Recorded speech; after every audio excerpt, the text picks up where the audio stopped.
would recommend learning how to fly with no auto level, no self-stabilization. Yeah. I kind of look at it as learning how to drive a car. If you can drive a stick shift car, when somebody says, hey, you want to drive my Porsche? You can say, yeah, sure, I can drive stick. You're not going to have the same experience. You're not going to learn as quick either. Yeah. You want to make sure you have a ton of space, not many obstacles like trees, more importantly, people or small puppies. When you're learning to fly, if there is a little bit of wind, you want to face it into the wind. That way it's blowing one direction. Sure.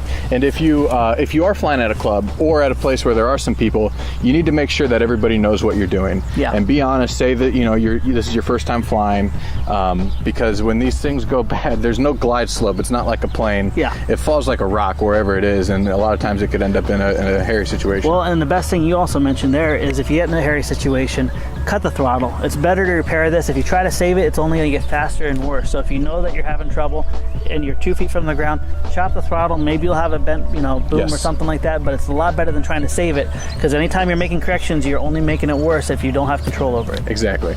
So basically, I'll pop it up into a hover, and now one of the tricks I've learned with a hover is really just punch it off the ground and then adjust throttle accordingly. Yeah, the air is really dirty down low. Exactly, and your landing gear can get hung up on grass or twigs or something like that. So if you just pop it right up, it actually did get caught in the grass there. Yeah. So always keep it facing away. Now I'm constantly maintaining my orientation by using right stick, which is roll and pitch, and the left stick, which is throttle, and then rudder.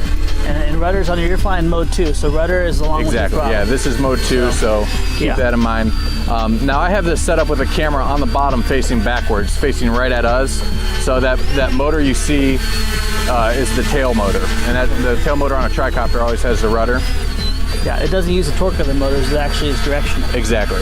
Yeah. So basically learn how to hold your position by using roll, pitch, both sticks.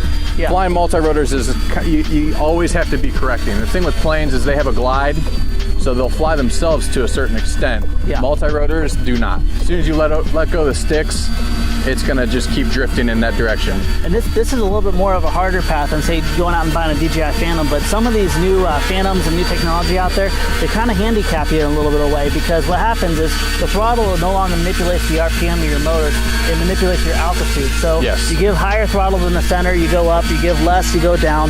That's not really the way it always works out, because what it does is, on those systems, when you push forward and you start flying forward, normally you have to compensate with throttle. It takes that away from you, so when you do jump into an actual tried and true multi-rotor, it's a harder experience for you. So it's better to learn it, like you said, take off stability, learn it from the very beginning. You're gonna learn a lot quicker and be able to step up a lot faster. Yeah, and that being said, every action that you do, so say you give it a little bit of right, it's gonna keep going right until you correct for it. Yeah. And then you bring it back. So learning how to hover, and you'll see, I'll bring it into a nice steady hover here, and you can see on my right stick right now how little of corrections I'm doing. Yeah. It's very, very minimal, but you're constantly correcting. I always tell people to look at their thumb and cut the width of their thumb in half, and that's usually about the movement that you have to make your corrections on most airplanes and multi-rotors. And one of the key things to keep in mind with multi-rotors is rudder. I mean, you really need to learn how to use your rudder and pitch and roll all at the same time. And it helps because it translates into planes too. I learned that once I learned how to fly multi-rotor, I started flying planes completely differently. I used my rudder a lot more. So that being said, there's no bank and yank. I'm still hovering here. You want to keep it facing away from you at all times. Yeah. I'd say the first 50 flights that you do, I'd keep it facing away from you the whole time. Now that's not to say you have to just hover the whole time. You can still take it, look at the arrow. You can take it way down the line there and then just back it right back up, right towards you. And that's probably one of the first movements you want to make is your pitch movement, going forward and backwards while keeping it on the same line. Yeah. And you definitely want to go forward and backwards first before you start rolling left and right. Yeah. Because one of the things when you roll left and right, you're not facing yourself anymore. Yeah, your orientation. You're sideways, so you need to give it a little rudder, and now I'm facing back towards us again. Right, there's a key training trick that was used all the way back when helicopters first came to be with RC and started becoming popular, and that was called walking the dog. What walking the dog would actually teach you would be how to use your pitch to go forward, but then you'd use your rudder to yaw and then go a different direction and use it again. By doing that, you're going to also have to make corrections with your ailerons, and that's going to keep you keep you on track. So you're actually learning the principles of how to use your rudder and how much rudder to use, how much aileron to use, and how much pitch to use when turning. The only thing that's not changing is the orientation of it to you. Nose in flying can be very difficult. When you're flying an airplane that's coming in, it's following a trajectory. Because it's not following a trajectory and just hovering in front of you, it's very easy for your thumbs to get messed up. And when that happens, you can run into trouble really quickly. Just remember, when it's nose in, if you want to go away from it, you got to actually pull back, not forward. One good trick that I learned, and this is one of the ways I learned how to fly, is you can literally fly anywhere. Once you get comfortable with rudder, you can fly anywhere you want, just always keep the nose facing away. Yeah. So I'll step out and I'll show you, basically you can fly around yourself even. You just got to keep working that rudder, so you always keep it facing away. So I'll step over here and just fly circles around yourself, but you want to keep the nose facing away. Now what this is going to teach you is it's going to teach you how to use your rudder in correlation with your bank, which is your ailerons, and your pitch.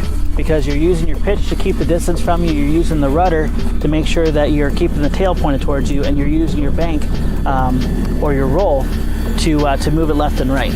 Now once you're comfortable with walking the dog and then also flying circles around yourself tail in, another technique you want to use before you go to a full committed pattern is to do almost like an S-turn. And what you're going to want to do is, so you avoid that full nosing experience, you want to get used to that. You're going to fly down to your left, and then you're going to do simply one turn, and instead of bringing it back at yourself, you're going to bring it across from yourself. That way your orientation always has a trajectory, it always has a little bit of standoffness, so it's easier to orientate yourself to the multi-rotor. It's going to be a lot easier to do that and get used to mixing your aileron and your rudder together than if you're bringing it nose in and trying to hover.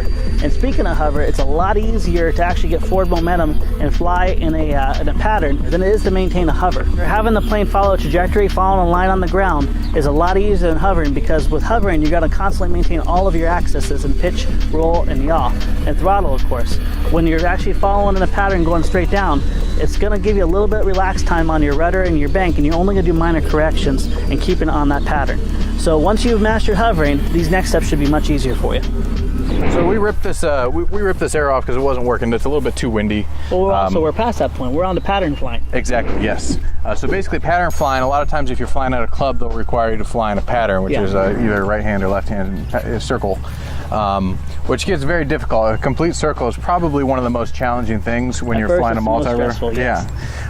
You just kind of freak out or you lose orientation, and you're going to crash. So just get over that right now. And there's a good tip too that you mentioned earlier. When you're flying a pattern and everything, you're following trajectory. Or just doing coordinated turns in general. If you want to do some coordinated turns, a key trick that we learned is using both sticks in parallel. So give it some right roll and some right rudder at the same time to whip the tail around, and it'll bring your nose around. Kind of similar to an airplane almost. Yeah, there's no such thing as bank and yank. You have to use rudder if you want to turn a multi-rotor. Exactly. There's just physically no way to do it unless you use rudder. Exactly. So why don't you take it off and do a couple circles. And one of the tips that I learned too is always keep flying the craft. Don't just let off the controls and let it coast. Never take your hands You off always the want to be giving it input and telling it what to do. I find that the most times that I lose orientation is when I let go and try to coast, because then I lose orientation. But yeah, it's just a good tip. How's it feel, Josh? Feels awesome.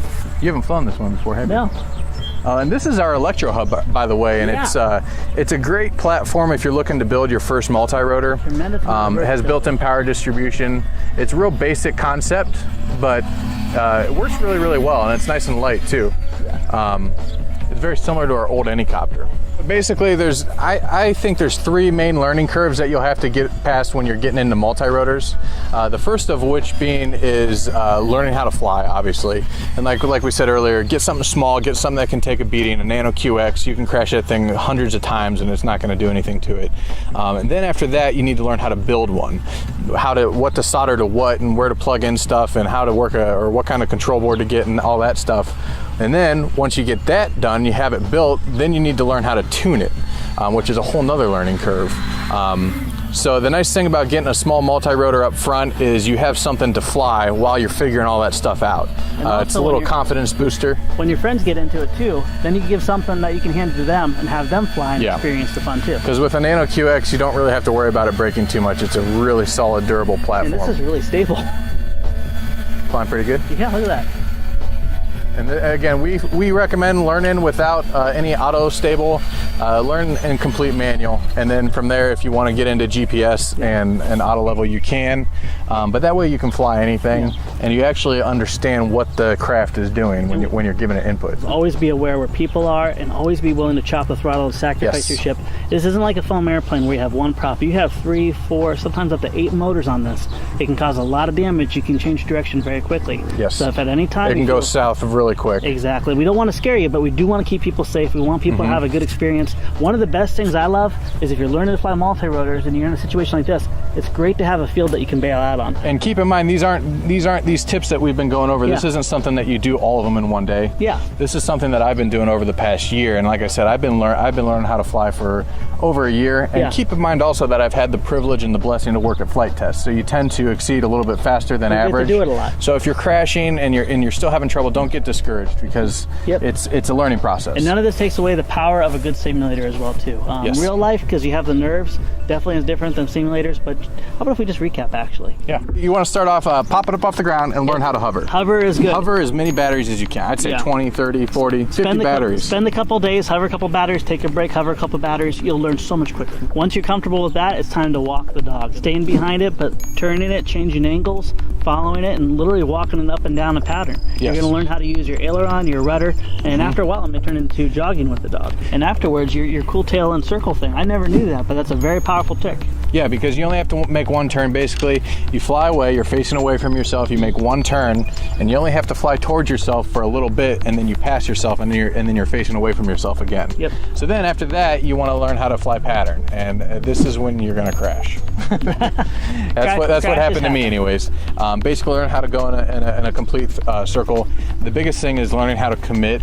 To keep it coming around, and then you'll finish your first circle. Use both thumbs parallel on the rudder and the roll. It'll help you do a nice coordinated turn. Again, this is over a long period of time. These are big steps to go from one to the other. So take your time. Don't hesitate. Wait until you're extremely comfortable.